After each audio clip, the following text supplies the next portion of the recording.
Wherever you are in the world, you are tuned in to the final match in round two of the International Reparation Debate Competition for 2026. This, ladies and gentlemen, will help us to identify the last automatic qualifying team into the octafinals of this competition. The International Reparation Debate Competition is back. You've been tuned in, you've been seeing amazing debates stretching all across different segments of the reparation movement, from questioning the correct way to achieve reparations, or if reparation is even achievable in the first place. If we're doing enough, we have been addressing, assessing, and analyzing every single aspect of this movement. Ladies and gentlemen, good day, good afternoon, good night, wherever you are. Of course, the IRDC 2026 would not have been possible if it weren't for some really dedicated individuals and institutions, dedicated to the cause of reparation, public education, and to the youth of our future. I want to take this opportunity right now to give them a heartfelt thanks. And so, our partners and sponsors are the University of the West Indies, the Center for Reparation Research, the UA Press, Jade Limited, the University of Hull, and of course our main partner, the Repair Campaign. I am Ravon Thomas Matthews, and for the purposes of this match, I will be your cheer judge.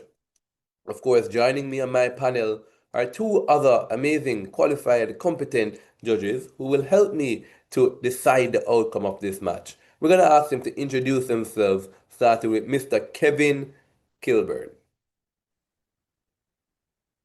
Hi, everybody. Everybody's hearing me? Loud and clear, Kevin. Okay, good day, everybody. I am looking forward to this debate. I'm happy to be here with you guys. I'm looking forward to hear the points and hear everything brought forward to the best of your capabilities. Good luck to you both. Wonderful. And of course, Mr. Javon Downey. Good afternoon, everyone. The name is Javan Downey, as was just said, and I am excited to be serving as a wing adjudicator in this match. I am looking forward to a very scintillating and riveting debate, and best of luck to both teams. Thank you. Thank you very much. And to round out this panel, we have amongst our ranks a guest judge. I'd like to take the opportunity to introduce to you Mia Morris from the Center for Reparation Research, a passionate, capable, talented, and articulate individual in all matters of reparation. Mia Morris, please, let's hear from you. Good afternoon, students. I must say that this has been such an exciting day. I can't believe that we're closing out the octafinals. Well, we're heading into the octafinals. So I just want to remind you that you know your information. Speak clearly. We want to hear from you. We know you have it all covered, and I'm looking forward to hearing all you have to say. Thank you very much, Miss Morris. And so, ladies and gentlemen, we have charged the debaters. But who are they? Well, I'd like to take the opportunity to introduce them to you. In proposition, we have Fatima College, Trinidad and Tobago. And in opposition, we have Holy Faith Convent Penal, also from Trinidad and Tobago. At this point in time, I'd like to invite the teams to introduce themselves, starting with the team in proposition, Fatima College. I am Hagan Alexander, the first speaker. I'm Kennedy Valley, the second speaker. Good day, my name is David Scotland and I am the reply speaker. Thank you very much. And of course, their opponents, Holy Faith Convent Penal, will ask you to introduce yourselves. Good afternoon, Honorable Chair and members of the House. We are Holy Faith Convent Penal debate team. I am Karina Sohan, the first speaker. I am Dominic Murray, the second speaker. And I am Kai Putchon, the third speaker. I wish my opponents the best of luck. Thank you. And there you go. So, ladies and gentlemen, we have an all-boys school going up against an all-girls school, both from Trinidad and Tobago. The motion for this round reads, this House believes that the reparation movement should prioritize moral righteousness over strategic compromise. You can see the smile on my face. We've had a wonderful debate so far, and I suspect greatly this is going to be an awesome one as well. The motion, once more, this House believes that the reparation movement should prioritize moral righteousness over strategic compromise. This debate is going to be governed by the Jade parliamentary format. In this format of debate, we will see the first speakers from each team present their case within 7 minutes. The second speakers, you will have 6 minutes, and the third and final speakers from each team will have 5 minutes to present their case. Of note, the first and last minute of the first and second speeches are protected time in which no points of information will be allowed. Outside of protected time, points of information are not only allowed, we absolutely encourage them and are looking forward to them. In the reply speech, that is the final 2 speeches of the debate, where either team will convince us or at least attempt to convince us that their team has won, there will be absolutely no points of information. Now, a unique treat to the Jade parliamentary format is what we call the cross-examination period. We will have 2 of those cross-examinations, but don't worry about it just yet. I'll tell you more about it when we get to that exciting part of the debate. And so, ladies and gentlemen, with all that said and done, it is a great privilege for me to call to order this, the final match in round 2 of the International Reparation Debate Competition for 2026. We invite the first speaker from Fatima College to open the case. That is Hagan Alexander. Thank you for the warm welcome. Are you hearing me? Loud and clear, Hagan. I'll count down to 3 and then we'll begin. 3, 2, 1. Good day, judges, listeners, and our worthy opponents. I am Hagan Alexander. Today, we debate how the reparations movement should conduct itself in the face of contention. The proposition firmly believes that the reparations movement must prioritize moral righteousness over strategic compromise. Before I continue, let me define our position clearly. By moral righteousness, we mean an unwavering commitment to truth, accountability, and full justice for historical wrongs. By strategic compromise, we refer to the dilution of demands and responsibility in order to appear politically acceptable or economically convenient. Our position is simple. When justice is compromised for strategy, it stops being justice. My 2 points are, number 1, strategic compromise removes the moral burden and locks injustice into the system. And number 2, moral righteousness is strategically superior. It delivers fuller justice. Which brings me to the start of my first point. Strategic compromise in this context means softening language, lowering demands, and protecting comfort over accountability. History proves this clearly. At the 2001 World Conference Against Racism in Durban, European states resisted firm reparations language. To keep powerful nations engaged, the final declaration recognized slavery as a crime against humanity, but avoided binding commitments to reparations. This was a compromise in action. Why does this matter? Because without explicit acknowledgement of liability, powerful states protect themselves from enforceable claims. According to the United Nations law, victims of human rights violations are entitled to reparations proportional to the harm suffered. Compromise allows colonial powers to say, we acknowledge history, but not we accept liability. Political philosopher Hannah Arendt warns in Responsibility and Judgment that when responsibility is diluted through negotiation, injustice becomes normalized. This contradicts the very intention of reparations. Reparations are about structured correction of measurable harm. They exist to restore dignity, repair economic distortion, and rebalance systems built on extraction. Compromise in unequal systems does not level the field. It protects the advantage of the powerful through the removal of the moral burden. My second speaker will address how colonial powers compromise in a coercive and harmful manner for the movement, which brings me to my second point.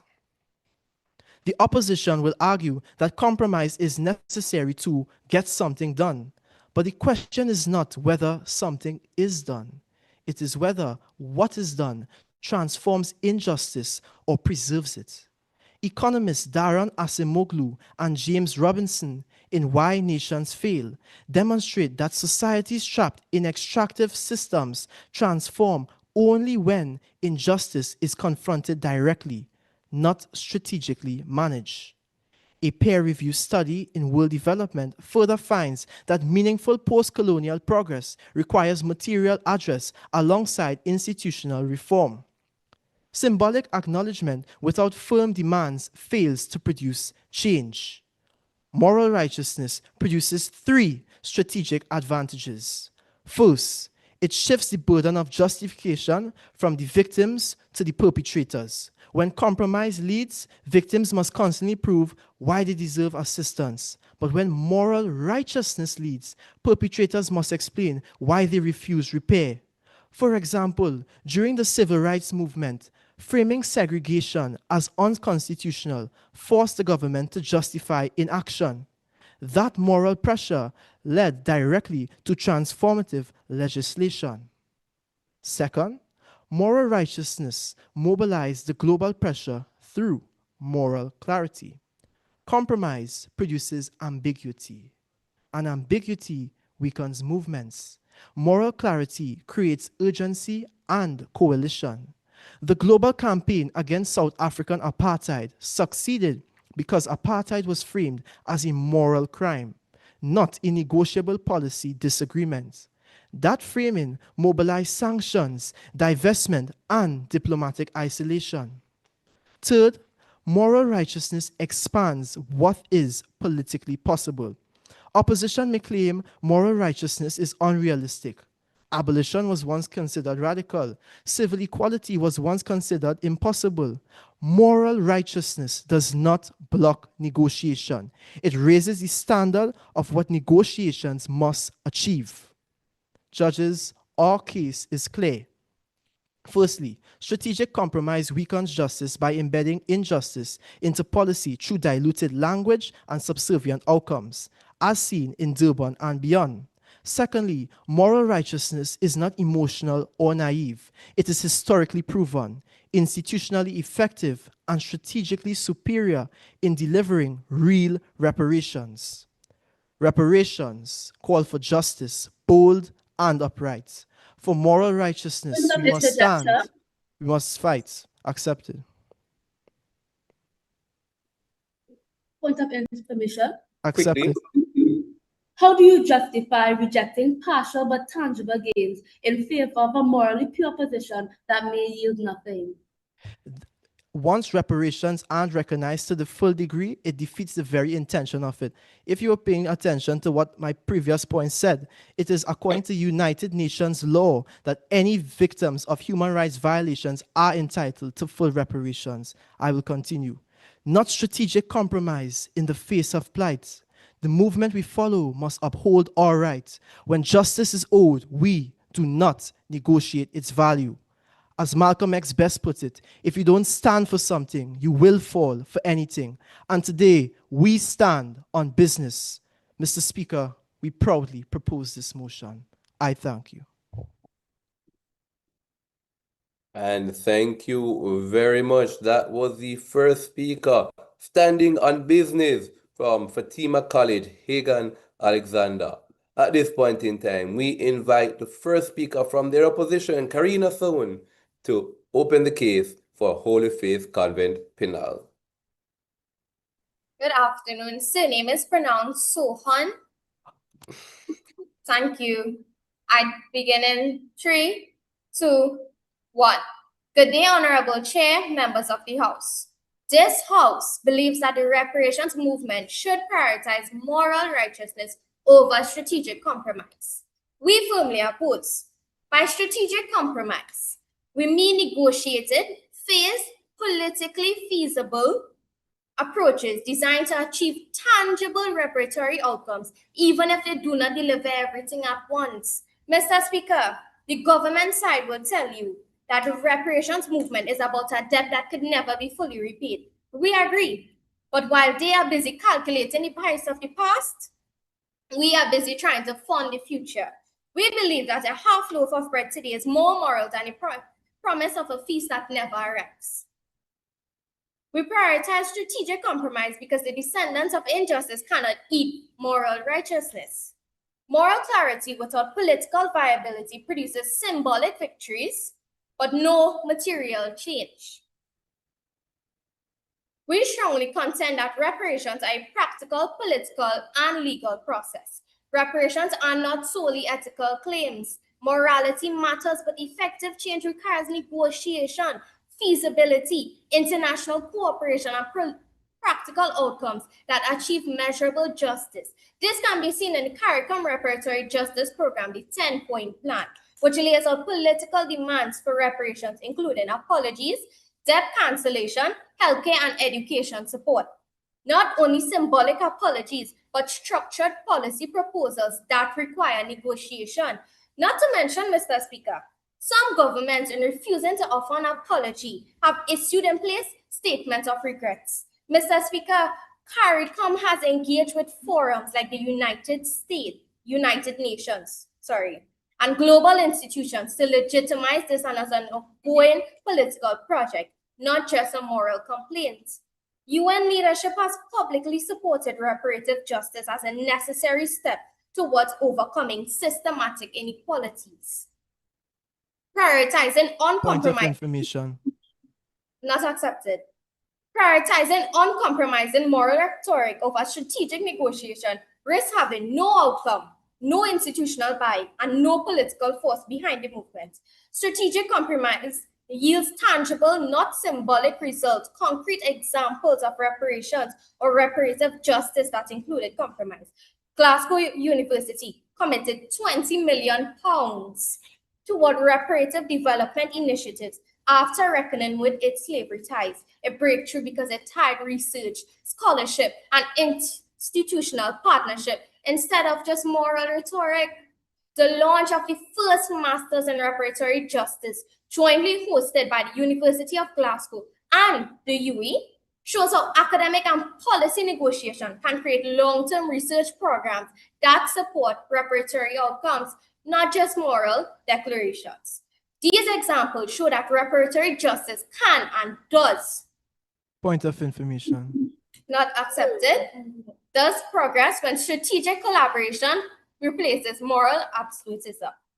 Massive quantification of reparations shows the need for strategic frameworks. The report on reparation for the transatlantic human trafficking, prepared with international law experts, offers the first global quantification of reparations due, pegging them at over US 108 trillion, far beyond what any single government can pay immediately. This means demands for full moral justice without strategic negotiation are impractical reparations cannot be merely emotional. They require policy phasing and financial planning. The sheer scale of potential reparations demands when strategic prioritization, compromise and implementation timelines, and international economic frameworks, not absolutist moral rhetoric. Moral absolutism risks political isolation, especially from major powers. Many former colonial powers publicly resist unconditional reparations. For example, Point of France information. accepted. If compromise is the starting point and base of your argument, what prevents colonial powers from negotiating on their terms? Could you please repeat the question? If compromise is the basis of your argument, what prevents colonial powers from negotiating on their terms? Thank you for the question. I must say this is a classic power imbalance challenge. If you are the opposition speaker arguing against a compromise, you aren't just answering a question, but I must say, the speaker asks what prevents colonial powers from negotiating on their terms. When you walk into a room and make a compromise, your starting point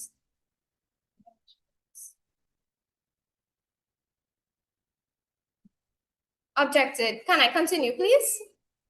Yes, you can. For example, France acknowledges historical injustices but has avoided clear reparations pledges to Haiti, instead proposing a joint commission to study historical impacts. Without strategic compromise, such as phased payments, development support, and negotiate apology processes, major nations will simply opt out of the discussion. A movement that insists on total moral purity risks having no partners, no commitments, and no progress. Reparations movement is morally grounded and historically justified. But if it prioritizes moral righteousness over strategic compromise, it risks achieving symbolic affirmation without material transformation. Thank you. And thank you very much. That was the first speaker from Holy Faith Convent Penal, Karina Sohun. Sohun, yes. And so at this point in time, we're going to dive into the period of cross-examination that I was telling you about before. So the rules of the cross-examination are as follows. Team opposition will provide 3 questions to team opposition. Team opposition will provide 3 questions to the team in proposition. Each question can last no more than 10 seconds, and each answer can last no more than 45 seconds. For the team asking the question, you will have only one person on the team can do so. However, for the team answering the question, the entire team can chime in to provide that answer. After opposition has posed their 3 questions to proposition, we will invite team proposition to pose their 3 questions to opposition. And so, ladies and gentlemen, let us start the first period of cross-examination by inviting the first question from Holy Faith Convent Penal.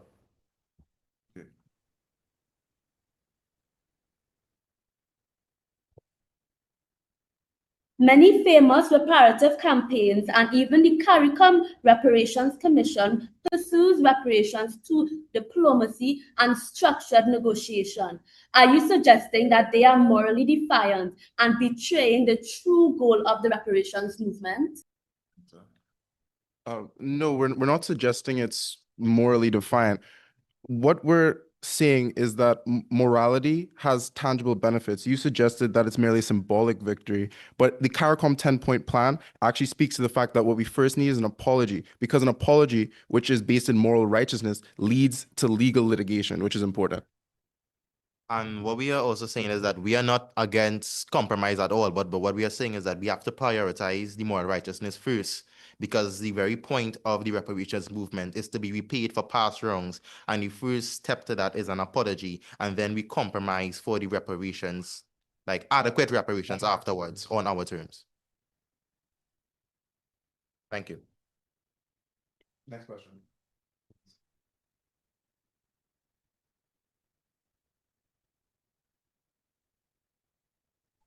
If former colonial power refused full moral acknowledgement, would you reject funding for education, healthcare, debt relief, and other material improvement for the affected communities just because the apology is imperfect?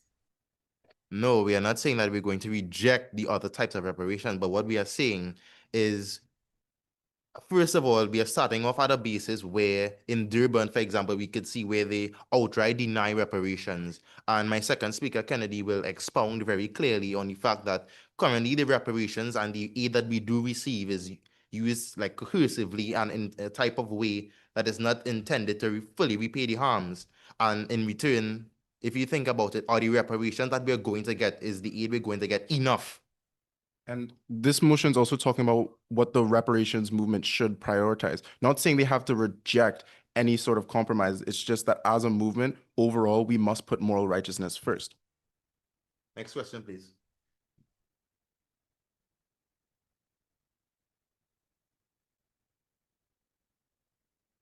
If you refuse negotiation, how do you expect powerful states to act?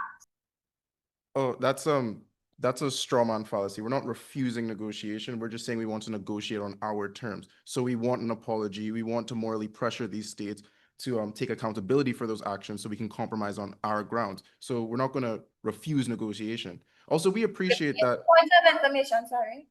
No, You can't- please continue your answer. Also, sorry, my bad. That's guys. okay. You may You may proceed. continue your answer, Okay, Fatima. sorry.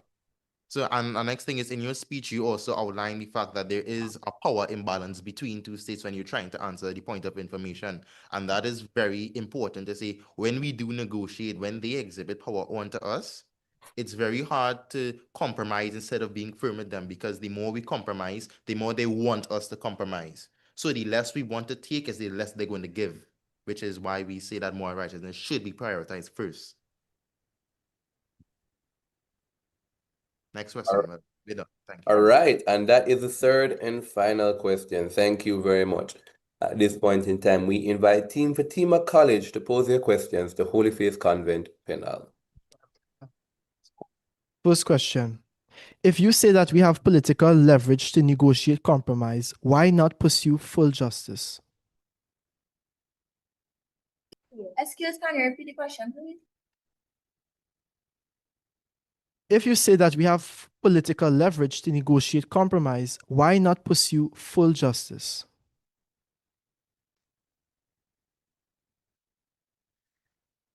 Yeah. Moral pressure is a starting point, but not the final strategy.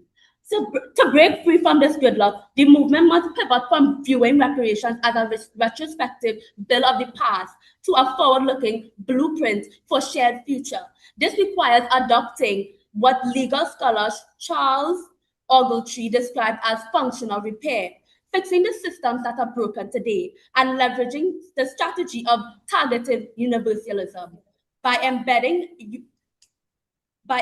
reparations with broader goals like regional healthcare, infrastructure, educational technology transfers, and climate resilience. It advocates build durable coalitions with other marginalized groups and progressive allies.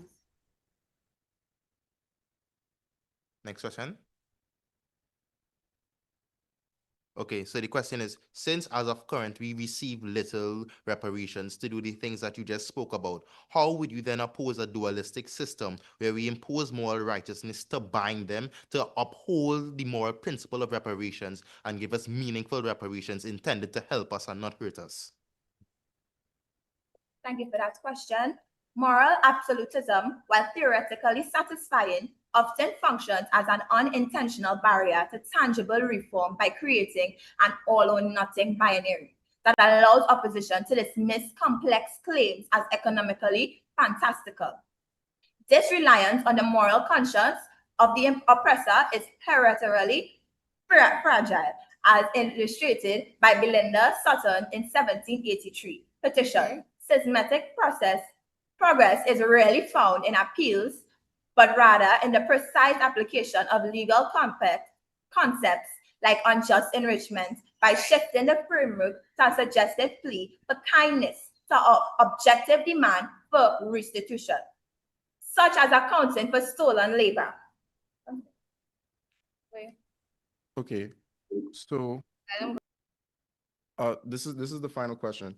So your first speaker talked about the fact that they believe that strategic compromise gets a half loaf of reparations rather than a moral feast which will never arrive.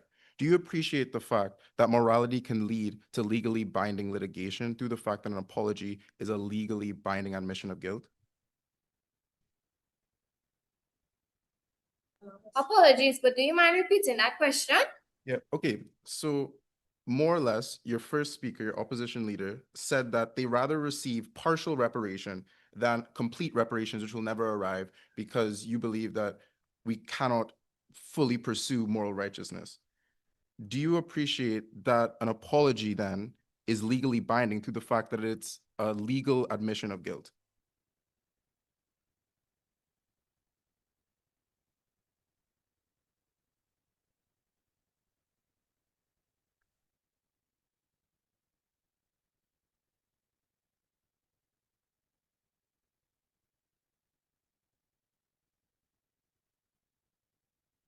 Wait, did you hear me?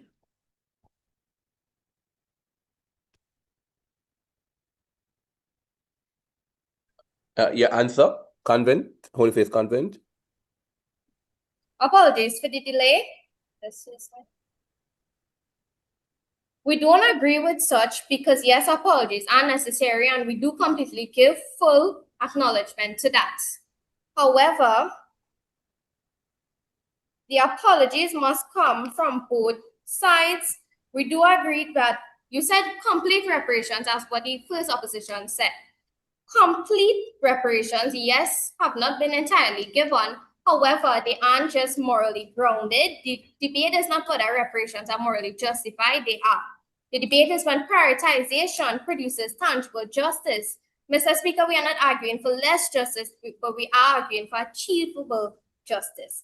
And in my opinion, yes, while reparations are morally grounded, and we do give full acknowledgement to that, we can't have this if we don't have strategic compromise. How else would it happen? All right, thank you very much. That is the first period of cross-examination. At this point in time, we invite the second speaker from Fatima College, Kennedy Valley.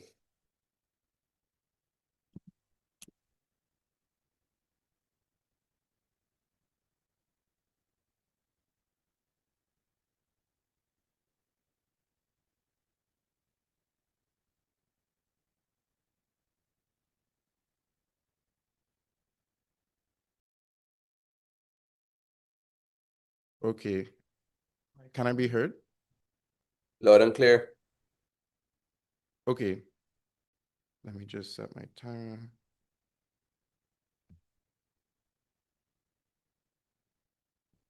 Okay, sorry. Yep. Okay, 3, 2, 1.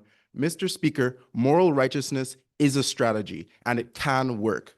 Former colonizers perpetuate a reign of terror upon us to this day. Mr. Speaker, we will not approach justice with fear, because every time we accept strategic compromises, former colonizers arrive with their own strategy to dilute and dismantle the reparations movement.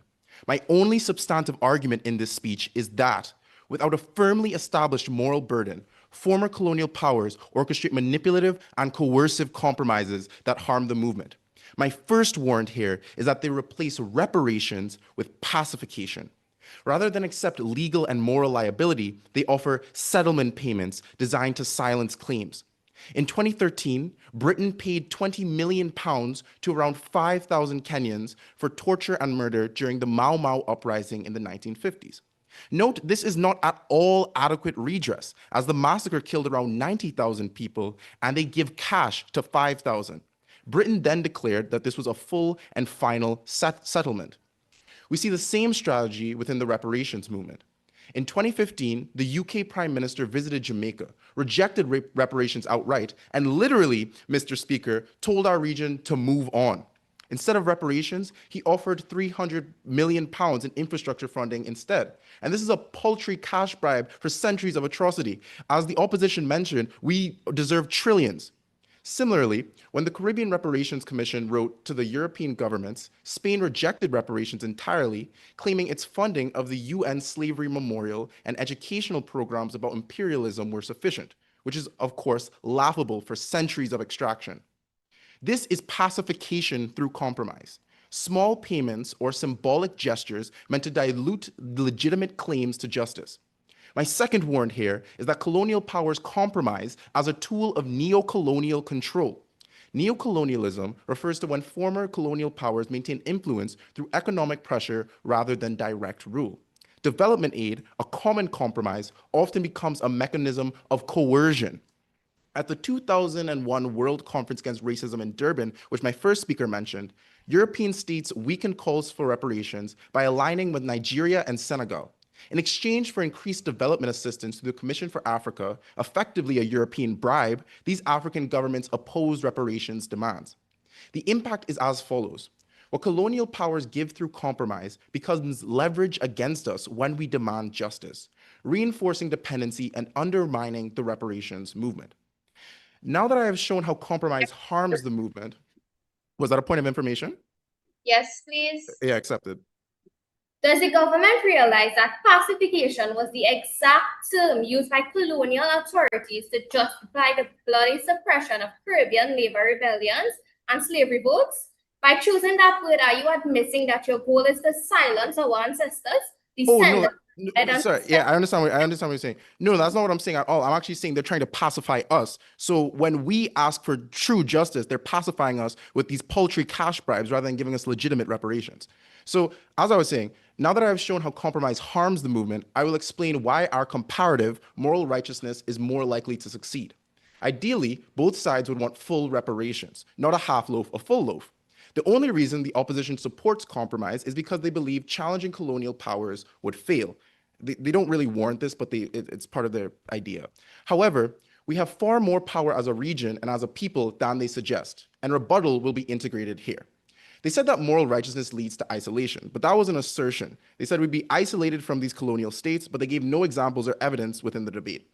First, moral force leads to legal force. European states still argue slavery was not a crime at the time it was committed. They fear legal consequences. Under the Rome Statute of the International Criminal Court, statutes of limitations do not apply to crimes against humanity. In 2005, the United Nations affirmed that victims of such crimes have a right to remedy, establishing a legal framework for reparations.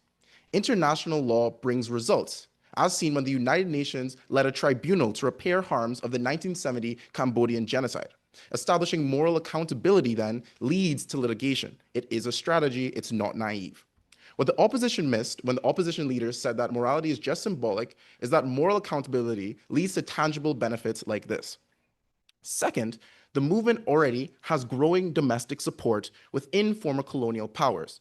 A 2019 poll in the United States found that 74% of Black Americans and 44% of Hispanic Americans support reparations. CARICOM reports that 63% of UK adults support a formal apology to the Caribbean and 40% support financial reparations.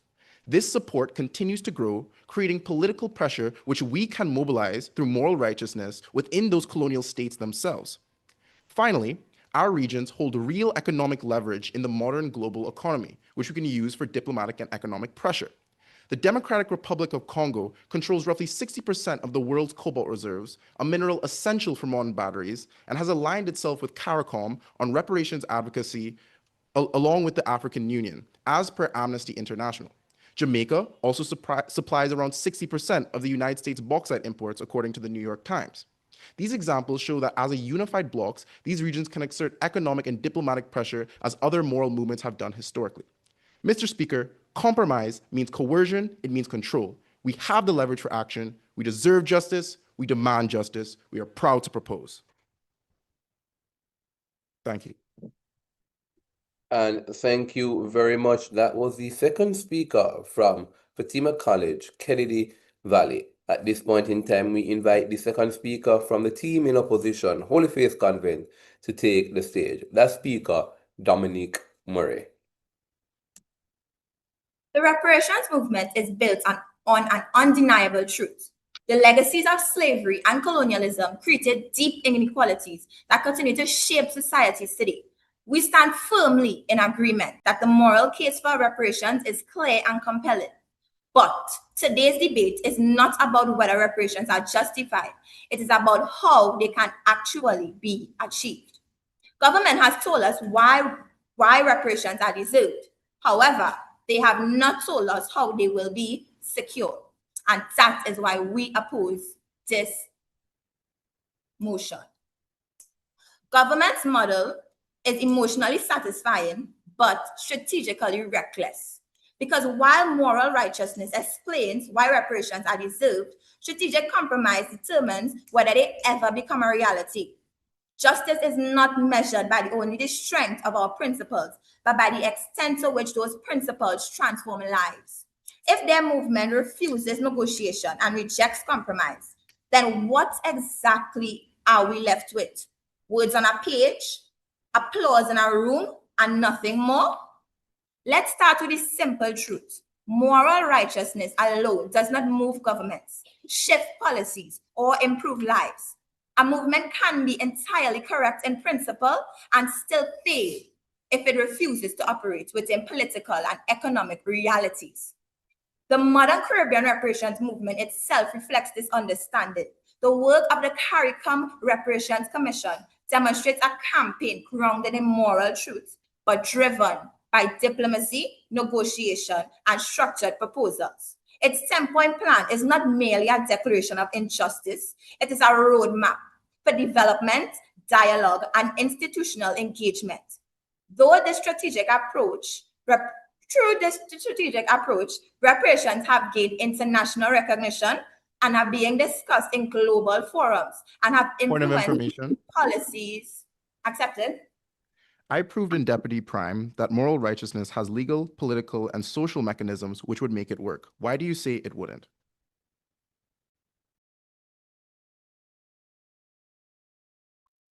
Can you repeat one more time, please? Sorry. Okay, so in my Deputy Prime Minister speech, I said that moral righteousness has legal, political, and social mechanisms which would allow it to work as a strategy. Why do you say that it wouldn't work?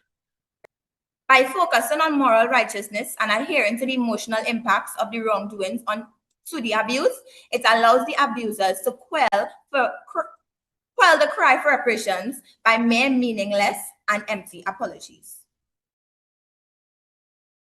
I'm going to continue reading. This shows us that those closest to the struggle recognize that strategy is not a betrayal of justice. It is a mechanism through which justice advances, and I'm sure the government is aware of this. We see further evidence in the apology issued by the Trevor family in Grenada. Descendants of the enslaved publicly acknowledged historical harm and committed resources towards the community development. That outcome did not emerge from moral absolutism alone. It emerged through engagement and collaboration. It shows that compromise does not erase accountability. It can create the conditions for it to be recognized and acted upon. More broadly, Caribbean history shows that transformational change often comes through strategic action. When Barbados transitioned into a republic, it did so through a deliberate constitutional process balancing symbolism and institutional planning. The result was greater sovereignty, achieved peacefully and with international legitimacy. This reminds us that even major steps towards decolonization are often accomplished through careful strategy rather than uncompromised confrontation. Mr. Speaker, the government's case rests on the belief that moral righteousness must take precedence because compromise risks diluting justice. But this assumes that justice only exists in its most ideal form. In reality, justice that improves lives decline. In reality, justice that improves lives, even if achieved incrementally, is still justice. A movement can be morally pure, yet politically ineffective. But a movement that pairs moral clarity with pragmatic strategy has the power to transform conditions. While we concede that moral legitimacy matters, it is not sufficient, and the reparation movement should not prioritize this over overall strategy. Symbolic recognition is meaningful, but it is not sufficient. If their mother rejects negotiation, rejects compromise, decline, and rejects incremental gains, what remains exactly? A speech, a protest, a press release? You can polish your moral engine all you want, but without the gas, negotiation, compromise, incremental wins, and it goes nowhere. Communities affected by historical injustice need tangible change, investment in education, healthcare, infrastructure, and economic opportunity. Those outcomes require policy, resources, and cooperation. They do not materialize through declarations alone. So the choice before this House is not morality versus strategy. It is symbolism versus results. Thank you. And thank you very much for that speech. That was the second speaker from the team in opposition, Holy Faith Convent Penal. Thank you very much, Dominique.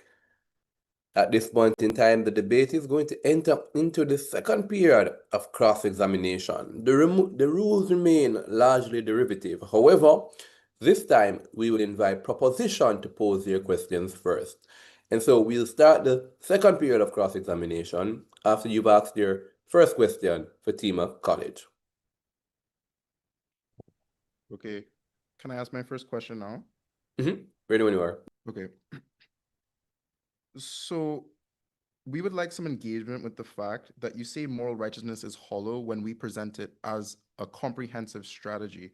You say that it risks isolation and that reparations aren't just ethical and that moral righteousness is symbolic.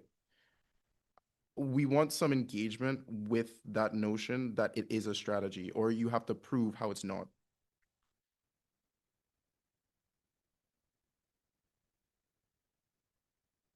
Can you please rephrase your question, please?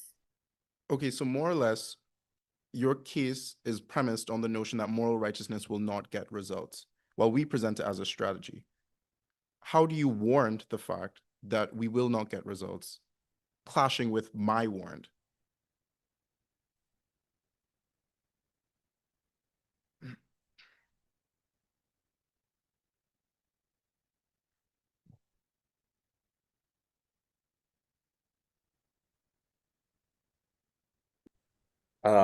Your answer, Holy Faith Convent?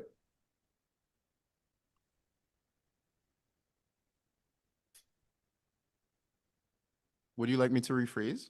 Yes, I think if you can rephrase the question, do you want them to rephrase Holy Faith Convent? Yes, please.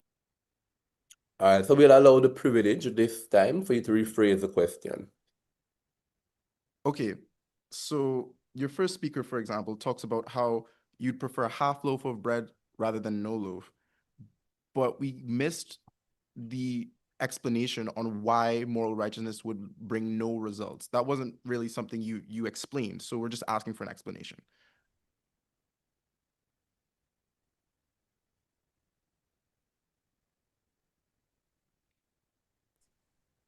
Thank you for the question, but I must clarify. It was not the intention to say that moral righteousness will not bring no reparation at all, and I shall define.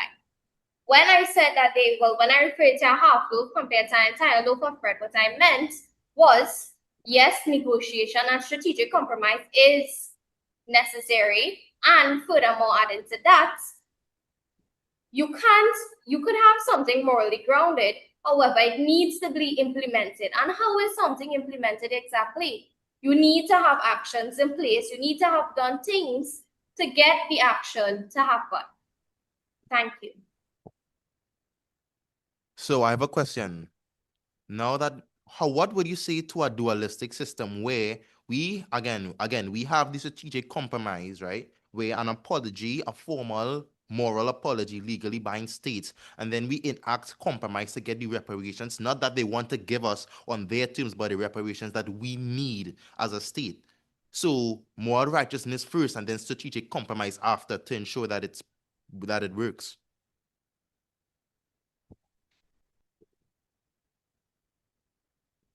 Again, thank you for the question, but I must say, while moral absolutism, the refusal to compromise on fundamental ethical principles, is often perceived as the purest form of justice, in practice it frequently serves as the barrier to tangible reform. True transformative justice requires moving beyond the binary of moral outrage versus sellout politics. By distinguishing between the non-negotiable truth of the past injustice and the necessary negotiation of its remedy, movements can transition from symbolic protest to institutional success. Now, when justice is framed as an all-or-nothing proposition, it inadvertently grants opposition the leverage to dismiss valid claims as economically fantastical, resulting in a vacuum when nothing is achieved. Therefore, strategic engagement prioritizes mechanisms, timelines, and measurable policy over rigid purity. It is not an abandonment of morality, but it is most effective vehicle. Thank you. Last question. If we accept partial reparations over time, wouldn't that lead to former colonizers eventually saying that they have done enough as they do right now?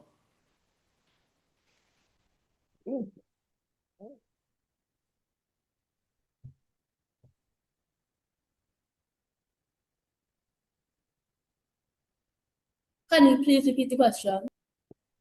If we accept partial reparations over time, wouldn't that lead to former colonizers eventually saying that they have done enough, even as they do right now?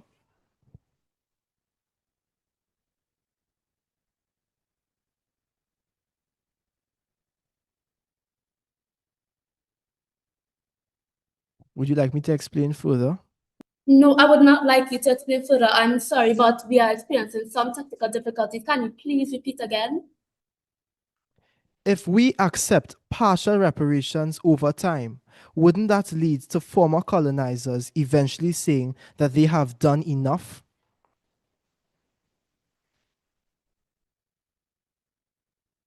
Thank you for the question. But I must say, you refer to former colonizers, and you also say that reparations, you use that same phrase in the sentence. Reparations being enough, partial reparations being enough, former colonizers thinking that they have done enough. I must ask, could we ever do enough or pay enough reparations for what has happened to our ancestors? Is there ever enough reparations to pay for what was done to them? Thank you. Thank you very much. At this point in time, we extend the same privilege to Holy Faith Convent Penal and invite them to pose their questions to Fatima College.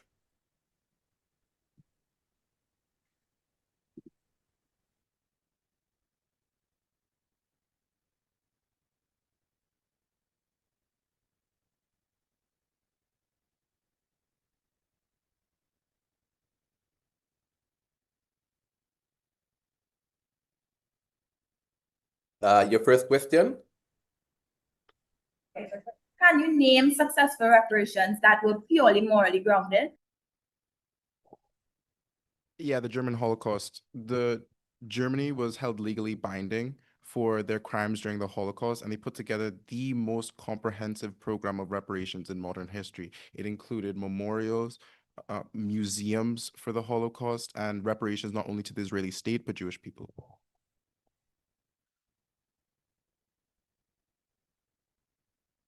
Did they not need strategy to get those gains in the first place?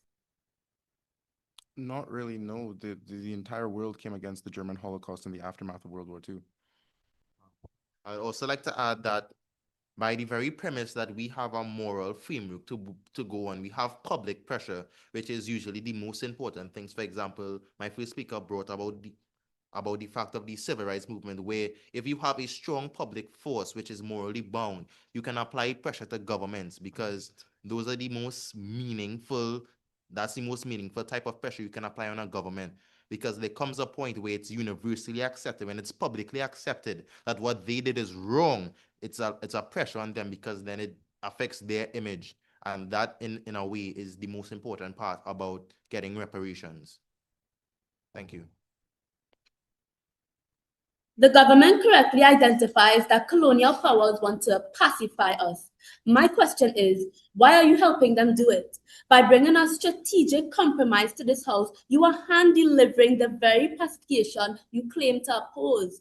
You are the ones asking us to take the partial check and the empty apology. You aren't fighting the 10 pacification. seconds. You are the architects of it. We are not trying to advocate for pacification. What my first speaker said is that what they do with compromise reparations is that when you go and you argue and they batter you down, they say they will give you this. And like my second speaker asked, they say we have done enough, and they give you reparations, and basically they give it you as a form, as a cohesion to say not to come back and ask some more. So they give you money and they flaunt it in your face, and then they tell you not to come back for more reparations. Yeah, and actually, we're aiming to be more like Germany. We want complete reparations, and we think we better get that with a morally righteous priority. And as I said, if you don't have complete reparations, it defeats the very intention of it, as according to United Nations law, victims of human rights violations are entitled to full reparations. Thank you. Thank you.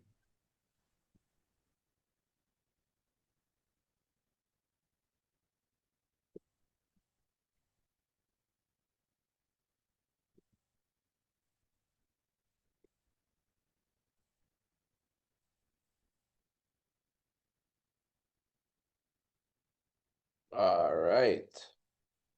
Thank you very much, debaters.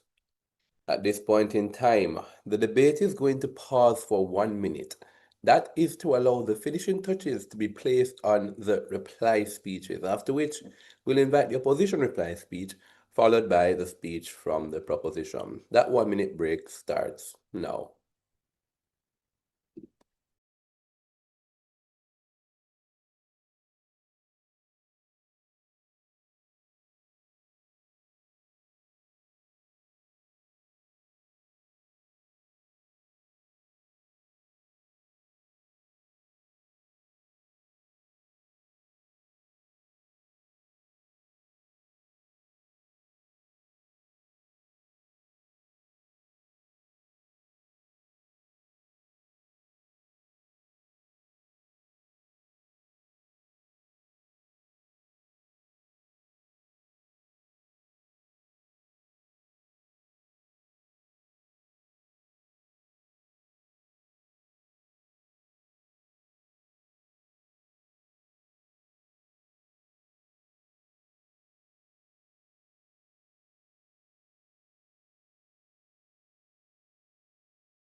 All right, ladies and gentlemen, the judges are back. Rather, the 1 minute break has elapsed. And so we invite the final speaker from Holy Face Convent Penal to conclude the debate for side opposition. That is Kai Cruikshank.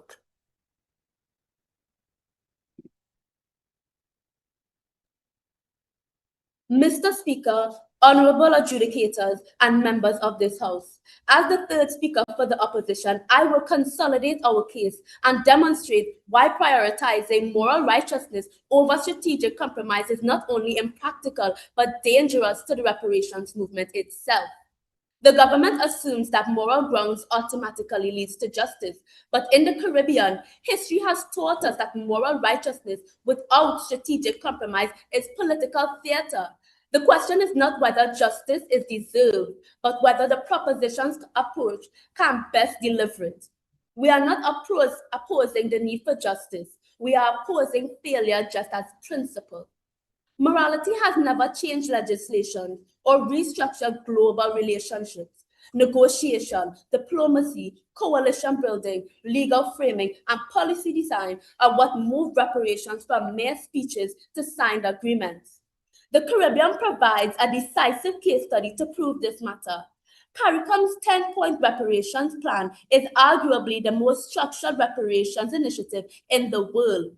Interestingly, it does not leave with purely moral demands, but instead blends moral framing with concrete negotiable deliveries to address the burdens linked to plantation malnourishment and a formal apology. This is not the language of moral absolutism. It is the language of diplomatic architecture. Moral legitimacy is the foundation, but strategy is the structure built on top. The movement has spent decades establishing moral legitimacy.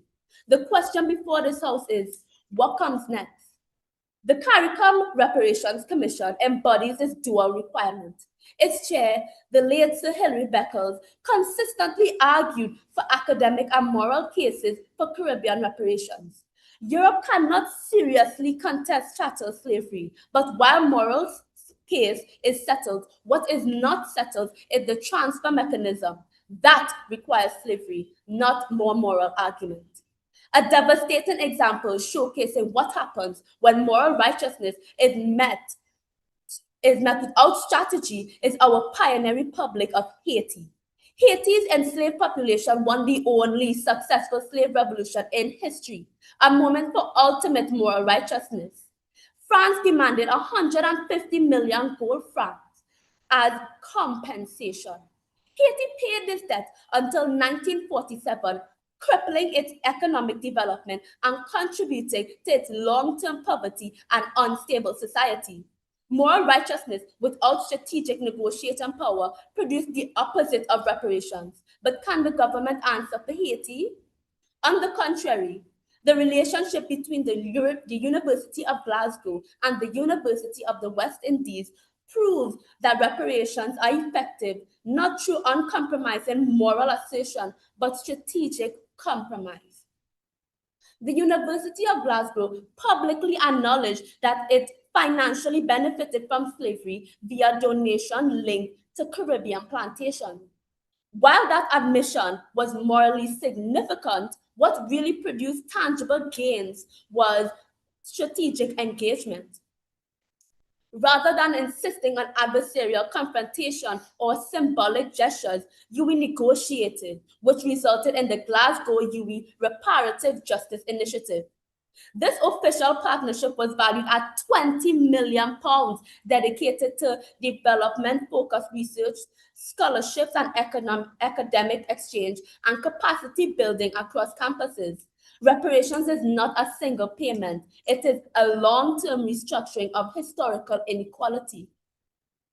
According to the International Court of Justice, restoration is based on the principle that reparations must, as far as possible, wipe out all consequences of the illegal act and re-establish the situation which would, in all probability, have existed if the act was not committed. While symbolic recognition matters, a morally pure position proves to have no material improvement. This fails the people reparations are meant to serve. The proposition asks future generations of Caribbean people to wait for perfect justice to be handed to them while living with real poverty.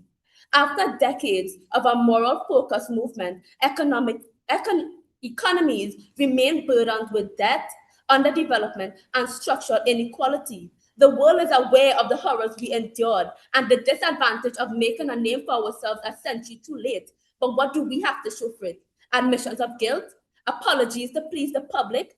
This is not the justice we deserve. I want what actually advances the reparation movement. Thank you. And thank you very much. Now, at this point in time, we invite the final speaker of this debate to conclude it on behalf of the team in proposition, Fatima College. That speaker, of course, being Mr. David Scotland. Can I be heard? Yes, ready when you're ready, David. 3, 2, 1. Mr. Speaker, as we walk down the path of reparations, it would serve us well not to befriend a wolf in sheep's clothing. We have heard the pleas from the opposition today, and we beg you not to fall prey, as we stand emboldened to propose the motion today. Before I start, allow me to state clearly the clashes we encountered today. We, the proposition, have two unified assertions. One, that compromising undermines the very principle of reparations and allows countries to avoid blame for atrocities. And two, that moral righteousness allows us to achieve adequate reparations without powerful states will simulate control and coercion through the aid they deliver itself. On the other hand, the opposition believes that moral righteousness cannot achieve reparations, and that the only way to obtain meaningful, tangible reparations is through strategic compromise. They also postulated that we only want one.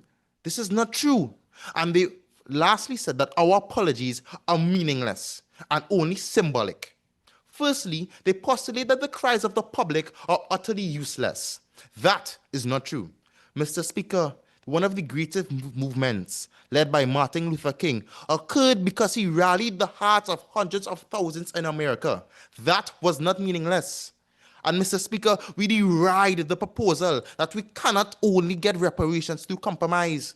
My second speaker showed clearly and explicitly that a genuine moral apology can legally and morally bind states and give us a legal, enforceable claim to reparations, not an empty apology as they claim.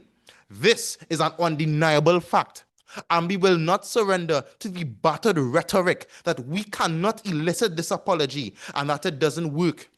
They admitted themselves, as with the case of Haiti, that when negotiation comes first, the aid itself is harmful, exemplifying our exact point. Mr. Speaker, my Prime Minister postulated that slave rebellions were a lost cause until they united and succeeded. My second speaker went in depth on the political force that we can exhibit if Caribbean and African countries form a unified bloc. It is achievable. The states cannot simply impose sanctions as they please because the rest of the world will not sit idly by. We hold great negotiating power. All we have to do is exercise it. Mr. Speaker, we are not against a dualistic approach as well. Our criticism towards compromise is not completely to shut it out, but to show that it is harmful. We are saying that it is evidently harmful to use compromise as the main strategy. We contend that for compromise to work, past colonizers must first be morally bound, both ethically and legally. Then we compromise after, avoiding the issues that we have at hand. We, the proposition, advocated that firstly, we believe that compromise, strategic or not, undermines the moral principle of reparations, which is for a perpetrator to make right a past wrong, not the University of Glasgow and any other institution, the state that committed the crime. We stand unwavering in the belief that compromise reparations is like doing the right thing for the wrong reason, putting practicality over ethics. We use credible historical and political philosophy to prove this. It was further explained and examined how when this small principle is undermined, it leaves way for these powerful colonial powers to imbue injustice in repertory systems and avoid giving meaningful reparations. My second speaker then exemplified how without upholding a moral principle, the reparations and the aid itself are used not as a form of repair, but a form of control and facile appeasement. In its entirety, our case demonstrates a clear necessity of moral righteousness for affected nations and the people to obtain effective reparations. We have also shown that if we compromise before this moral burden is placed on our former colonial powers, it leaves way for the dilution of the very essence of the movement itself and further injustice. Mr. Speaker, without moral righteousness first, compromise is canny to surrender and impedes justice.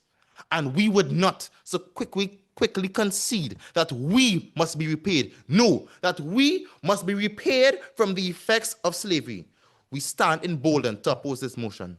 Thank you. And that, ladies and gentlemen, concludes the final match in round 2, concluding this match and this round with a bang. We thank both teams, Holy Faith Convent Penal and Fatima College. At this point in time, the judges are going to excuse themselves to another space, and we will return to you shortly with the outcome of this match and some feedback.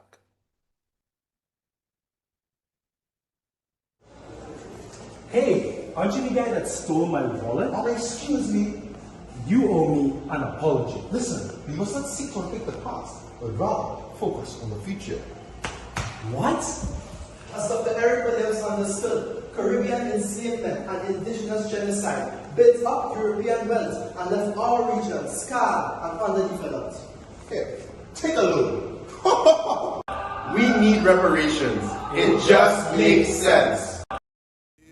They stole my people, my country. country and my heritage. The old colonies, my Caribbean, is burdened by 400 years of colonization, exploitation.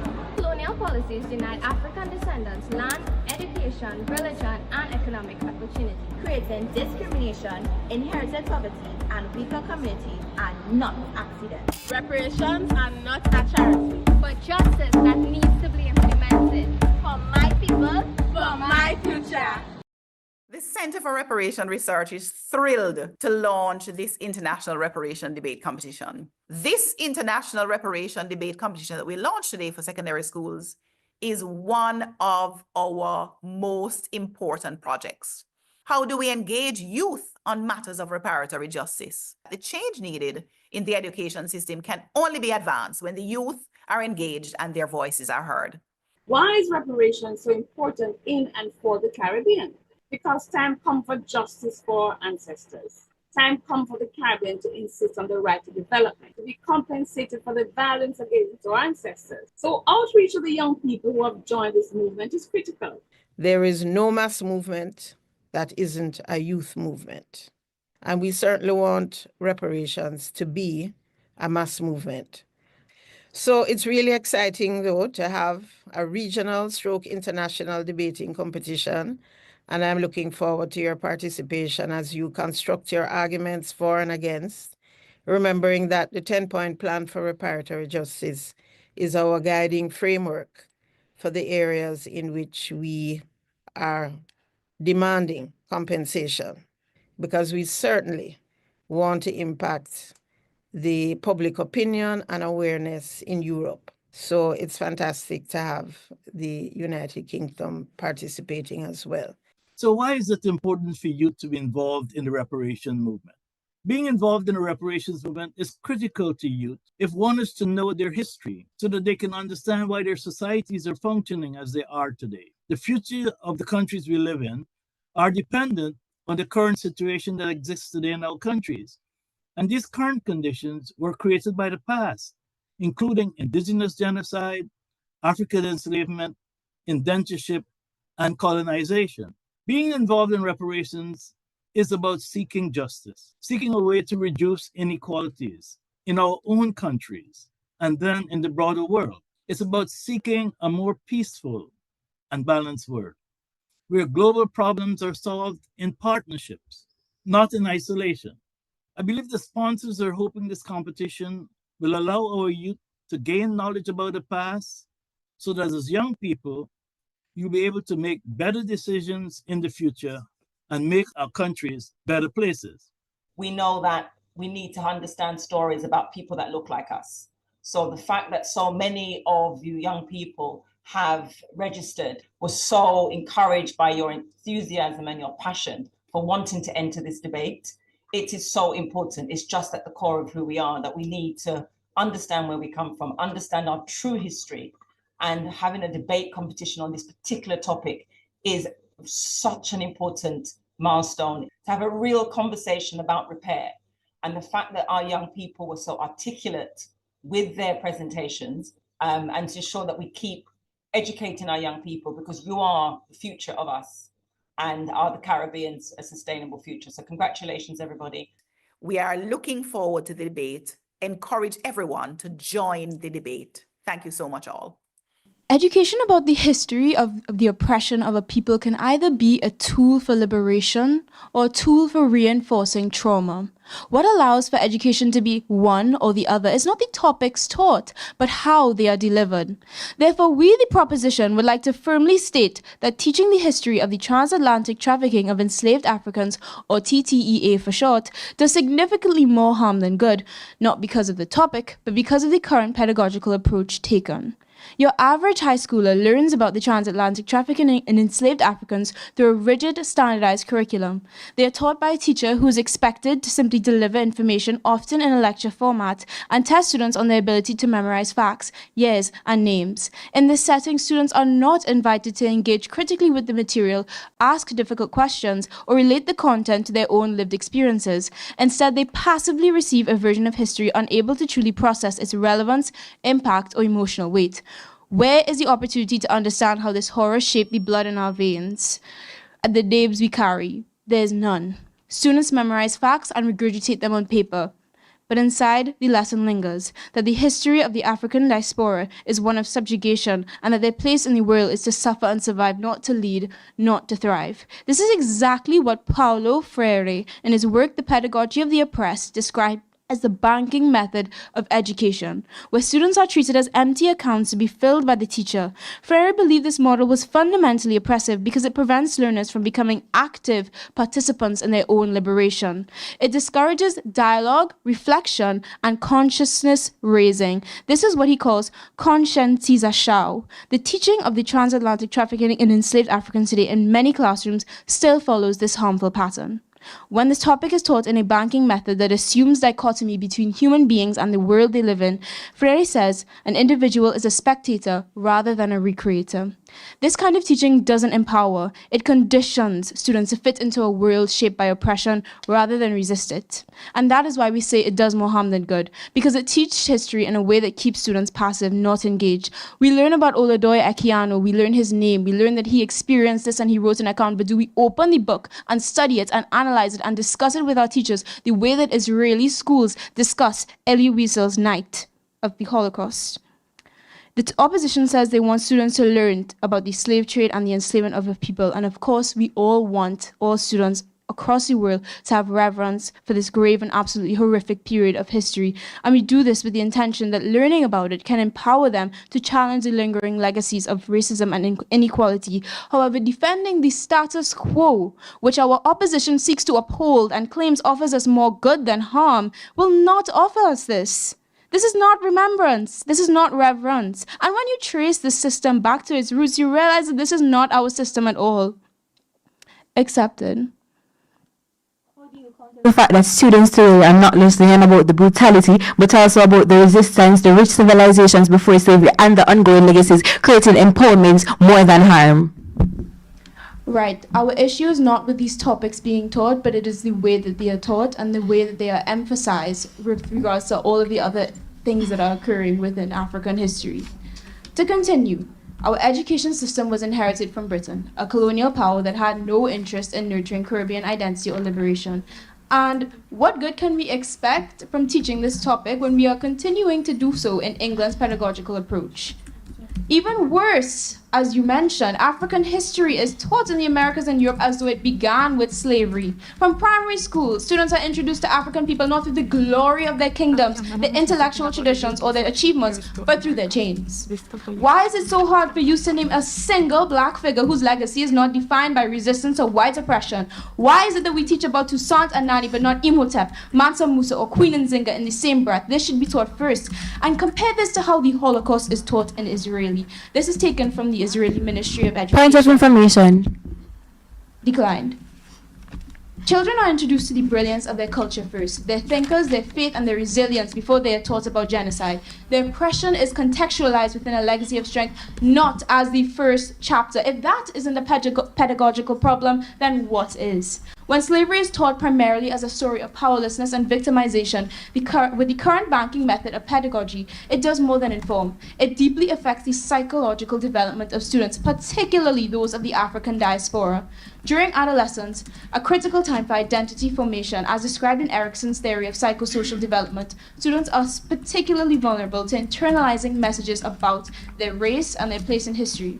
If the dominant narratives they encounter emphasize subjugation or this constant need to fight without also highlighting pre-colonial civilizations and agency, students may inherit a sense of trauma and inferiority.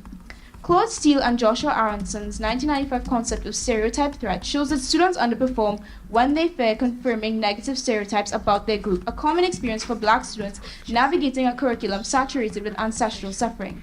In classrooms where Black students only encounter these narratives and are rarely offered examples of greatness before colonial times, they are more likely to fear confirming negative stereotypes about Black intellectual inferiority. And yes, this study found that this did significantly reduce their academic performance. In contrast, we argue for emancipatory pedagogy, which views students as active co-creators of knowledge and encourages reflection, dialogue, and transformation. We want students to read and discuss the first accounts, and this should be a mandatory part of the curriculum, not an option. Additionally, students should be first met with pre-colonial history that showcases the richness and strength of Africans from various tribes and kingdoms before delving into the horrors of the slave trade. Through student-centered dialogic approaches, this topic becomes not a detached narrative of victimhood, but a pathway to critical consciousness where students develop an internal locus of control, a sense of pride, and the tools to challenge injustice. When classrooms prioritize empathy, voice, and critical inquiry over memorization, the teaching of the TTEA can become what Freire calls a practice of freedom, not oppression. We are fully justified in arguing that teaching the history of the TTEA causes more harm than good on the basis of the heavily flawed pedagogy. In parliamentary debate, motions like this are evaluated based on the status quo, meaning how things are actually occurring now. As such, the opposition cannot shift the debate by suggesting that in some ideal future it could be taught differently or argue on the basis of the principle. We are debating the present, and the burden is to defend the way that it is taught now. Thank you. All protocols observed, the opposition remains resolute against the motion. This House believes that the teaching of the trafficking of enslaved Africans causes more harm than good. We in the opposition agree that there are flaws in the method, but we argue that even in its current form, teaching this history does far more good than harm. We accept the definitions posited by the opposition with the exception of the word harm. Harm caused by the teaching of the trafficking of enslaved Africans in this case is more like temporary discomfort that fosters long-term justice awareness and healing. The proposition burden is to prove that the act of teaching this history is inherently harmful, even when taught well, and that these harms are so deep and widespread that they outweigh all educational and social benefits. We must prove that the current approach generates more harm than good, and 2, the harm is not inherent to the method but as a result of poor implementation, and 3, that the teaching of enslaved Africans creates civic awareness, empathy, prevention of recurrence, and general social progress. The status quo, the history of the transatlantic trafficking in enslaved Africans is already being taught, but with growing care and impact. Students today are learning not just about the brutality, but also the resistance, the rich civilizations before slavery, and the ongoing legacies of inequality. Yes, some schools get it wrong. Reform is being done for more inclusive, trauma-informed, and empowering education, making it the norm. Mr. Speaker, we are not for the current way of teaching this history. The motion didn't state the current way. We are for the best way of teaching this history. Allow me to rebut. And this best way is trauma-informed teaching.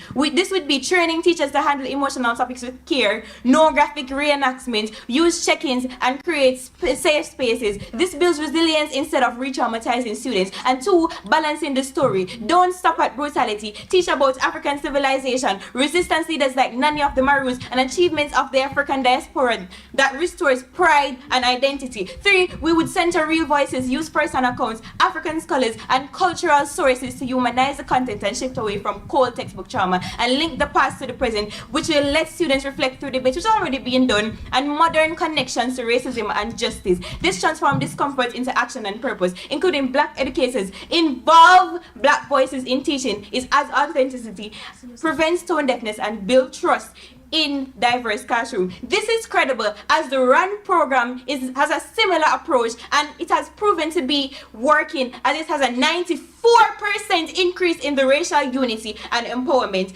Allow me to rebut the misconceptions provided by the government. The government stated that teaching of trafficking of enslaved African causes discomfort and psychological harm. But let me say that discomfort is not harm, Mr. Speaker. And the 2019 UNESCO states that students taught slavery alongside resistance have greater empathy and understanding of justice. And secondly, discomfort is necessary for growth and historical reckoning, just like the Holocaust education or genocide studies. They also stated that the current method does not include the history before slavery. But Mr. Speaker, let me say that this is a big misconception. Most syllabi incorporates the history of the Africans before they were colonized. We don't learn about slavery before we learn about Mansa Musa. We don't learn about slavery before we learn about Songhai Empire. It is in the rationale also and syllabi that the teachers should used discussions to actually engage the students. In today's debate, I will bring two substantive. One, the current methods build civic awareness, empathy, and critical thinking. And two, discomfort from learning is not the same as harm. It leads to empowerment. My second speaker will discuss justice and the prevention of repetition in the injustice, while my third speaker will prove why we remain supreme. Our first substantive is the harm lies in the method, not the content. My first warrant is balanced teaching that includes stories of resistance and survival, reduces emotional harm and builds empathy. When we emphasize both suffering and human dignity in the trafficking of enslaved Africans by teaching resistance, African agency, and survival, we shift from trauma to empowerment. It does more harm than good because it builds pride, resilience, and understanding. For example, the Holocaust education isn't taught by showing only images of death camps. They come with stories of resistance, survival, and moral courage. It fosters pride, empathy, and moral courage instead of guilt or division. That's why balanced, trauma-informed teaching benefits are supreme. My second warrant is effective, safe teaching already exists and work. We're seeing programs like Facing History and Ourselves offer concrete evidence that teaching hard history can be both emotionally and safe, intellectually enriching. According to a 2021 RAND Corporation study, students in these programs which is a reform program by the way, show that 94% increase in civic agency, meaning they felt more empowered to take social action and reported deeper empathy, stronger historical understanding, and more open-minded attitude. And the fact that we're seeing this in real classroom, Mr. Speaker, proves that harm is not inherent to the topic. It's about how we design the curriculum and support teachers, and we are currently doing this now through reform. If we have models that work, and we do, then the moral burden shifts to improving delivery, not erasing the content. What my third warrant is suppressing this history causes more harm than good. Mr. Speaker, be aware that we're not talking just about the current history. We're talking about the teaching of the history overall, because that's what the mood says. In environments where slavery is ignored or downplayed, misinformation spreads like wildfire. Students grow up believing that slavery was minor, that racism is just a mere relic of the past,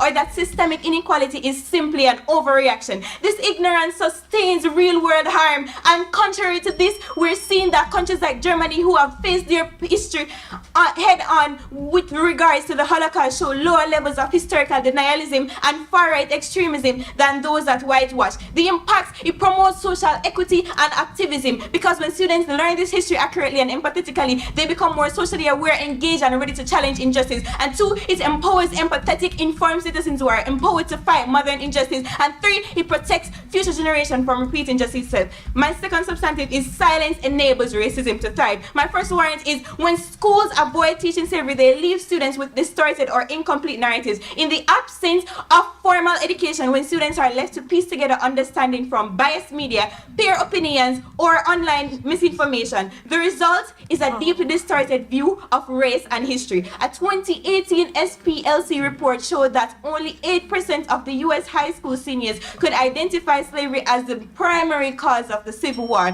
When students believe that slavery was a voluntary arrangement or that racism ended in 1865, it undermines every effort to promote justice and equality today. Silence gives racism plausible deniability that it suggests falsely that if we don't talk about injustice, it must not exist. The impact, it ensures future generations. And with that, the proposition momentarily rests. 400 years ago. 400 years ago, my people were dragged from their homes, tribes, families, placed on floating wood, and shipped across the Atlantic to what would be later described as the most inhumane act of all time. Cold, dark, uncomfortable, cannot describe the trip in ships where whips did not fail to miss. Injustice, rape and disgrace, blood rains, brute, force, ignorance, hate in their veins. Sweat and tears, labor revealed, produce from king fields only for the esteemed. 400 years of eroding one's pride, culture, heritage,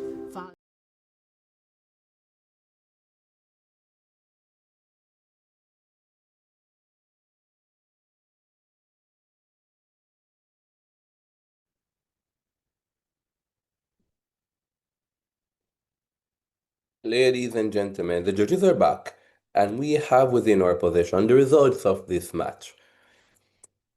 So, the motion for this House reads, this House believes that the reparation movement should prioritize moral righteousness over strategic compromise. So, what did we hear in this debate? Well, we understood and expected what was going to happen in this debate for there to be a question of moral principle, the moral principle of demanding full, uncompromised 100% reparation versus the pragmatism of actually getting that request. That is exactly what happened in the debate, right? But then the debate went a little bit further because there was a two-pronged analysis that the judges, if I'm going to be honest, weren't expecting from any team to provide, but we're pleased that we got it. We got that two-pronged analysis from Fatima College in terms of the moral righteousness. See, intuitively, moral righteousness is a principled idea. And so we're expecting the team to come and tell us all about the beautiful principled ideas of moral righteousness. And that would have been perfectly good, fine, acceptable, and enough of a strategy to win any debate, we think, in as much as morality principles are just as valuable as pragmatism in any debate. But we saw something really cool. We saw moral righteousness be interpreted not as just a principled benefit, like we have a principled stance that we need to take on this, but there's a pragmatic benefit to be had from moral righteousness as well. And I must admit that as a judge of local competitions, international competition, tertiary level competitions, that it's not something, that kind of analysis is not something that I was truly expecting here, right? Not to say that you guys are bad debaters by any means. It seems to me to be a different tier, higher order of debate analysis and meta than I was expecting. And I was really happy to see it. So then what do we understand? So first we understand the intuitive low-hanging fruit argument that there is a moral righteous reason to do this. It is owed to us. We were completely abused, taken advantage of, and all of these things. And so we have to stand on moral righteousness to get what is owed to us because it is principally what is owed to us. But it goes a little bit further, right? We went a little bit further. We heard particularly coming out from Kennedy Valley, that moral righteousness actually has a pragmatic value to it. And that pragmatic value is that when we go and we say we are giving this as a moral righteous stance, it brings legitimacy in the eyes, and it stops the colonizers from actually starting to look at us and say, well, I'll just give you what it is that you want. They say that moral righteousness is the only mechanism through which we can get an apology, and an apology, while principally good, also has pragmatic benefits in as much as it leads to legal recourse. We thought that was really interesting, right? Now, what did we get then coming out from the team in opposition? Holy Faith Convent tells us in no uncertain terms that moral righteousness sounds really beautiful on paper. Moral righteousness sounds really good. And they didn't deny that we are owed this thing. But they say something really interesting. They say that a piece of justice is justice nonetheless, especially in the context where the outcome or the alternative is no justice whatsoever. They tell us that they are going to be resistant to a full ask of reparation because they tell us, especially coming out from the first speaker, yes, Karina tells us that the ask for reparation was calculated at an astronomical figure of $108 trillion. Karina tells us it's not going to happen. Karina tells us that if we stand on moral righteousness and demand full reparation, we're going to be asking these former colonizers to find $108 trillion, and they're going to have pushback. They will resist unconditional reparation.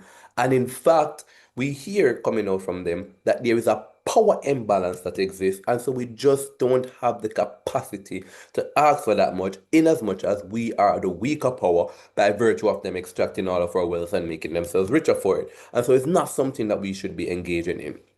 We thought that's good. We thought that directly clashes with the principled argumentation that came out from Fatima College. We don't think it necessarily contends with the pragmatic outcomes of that principled argumentation, but we think that it does answer that question to a large extent, right? Now, we understood coming out from the debate a little bit more. See, Fatima tells us that what actually happens when we give strategic compromise is that it makes us weak, because then these colonizers will use our willingness to strategically compromise to give us pennies on the dollar. And they explain this principally, but they go a little bit further and they tell us exactly why it is going to happen. They talked about the Mau Mau uprising, one of the very few cases of reparation that exists being paid out, and one that normally we hear is a good thing. But they tell us that they committed atrocities to the Mau Mau indigenous tribe, and then when they came and they did not stand on moral righteousness, they just accepted what it was being given to them. We heard that they gave like $20 million to 5,000 people when they had just done like irrevocable, dangerous, wicked damage, and they said not a dollar more. We heard that if we don't go to them with moral righteousness and stand on business, then that is exactly what's going to happen. They're going to give us some sort of developmental aid, like Spain building these museums and natural history things and saying that's enough. Like Britain giving $20 million to the Mau Mau people and saying that's enough. Like David Cameron coming to the Caribbean and saying, forget about it, but hey, I'll give you some money so you can build some institutions, and that's enough. They say at the point in time in which we accept strategic compromise, because they are powerful, we cannot negotiate with them. That is what they said. They said what we should do instead is form a collective bloc, and that will give us some more power.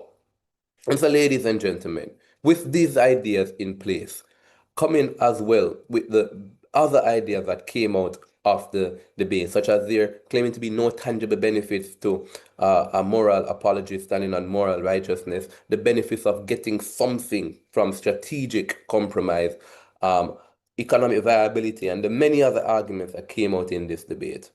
The judges would have concluded that one team has won this match on 285 points to the other team's commendable 272 points. The team that has won this match and will be moving on to the octafinals of this competition is the team in proposition Our Lady of Fatima College. Congratulations, Fatima College. Well played, Thank you. Hope-Based Thank you Convent. very much. Thank you. It was a wonderful debate. We prepared a lot for it, and you all brought a fight. Yeah, you all provided a really good argument and were worthy opponents. Yeah, I particularly enjoyed the case about the University of Glasgow and incremental benefits.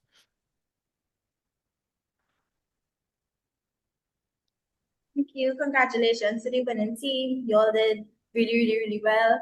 And we can't wait for next time. Thank you. Thank you. Thank you. Thank you. Thank you very much. The best debater from this match comes to us from Fatima College. I can say unequivocally that this is the best score that I have given in this competition, and it is the highest score that I have ever given to a high school debater. We were really impressed. The best debater from this match comes to us from the winning team, and that was the second speaker, Kennedy Valley.